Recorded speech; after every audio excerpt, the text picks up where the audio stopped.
ভাই এমনি জীবন আর বিবাহিত জীবনের ভিতরে পার্থক্য কি? অনেক পার্থক্য ভাইয়া। যেমন যেমন মনে করো বিয়ের পর বউ বলে সব টাকা পয়সা খালি মা ভাই বোন সবাইকে দাও, আর মা বলে সব শালা শালি শ্বশুর বাড়িতে দাও। মানে জ্বালা পুরুষের। হ্যাঁ, পুরুষের মানে বউ মনে করে যে সব টাকা মাকে জমা, জমা, আর মা মনে করে যে সব টাকা শ্বশুর বাড়ির জমা, আর এদিকে তো অর্থ ইনকাম নেই। ইনকাম করে ঋণ করে সব সংসারে চলে যায়।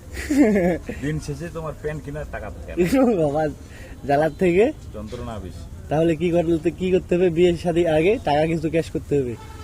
ক্যাশ করে কি করবা? জীবনে যদি সুখ না থাকে ক্যাশ করেও লাভ নাই। মরণ জ্বালায় আমরা জ্বলতেছি পুরুষগুলো, এ জ্বালা থেকে আমরা মুক্তি চাই। প্রতিটা মানুষের জীবনে একটা করে সঠিক নারী আসুক, যেন প্রতিটা পুরুষকে বুঝতে পারে তার অনুভূতিগুলা। আসলে পুরুষের পরিশ্রম কেউ বোঝে না।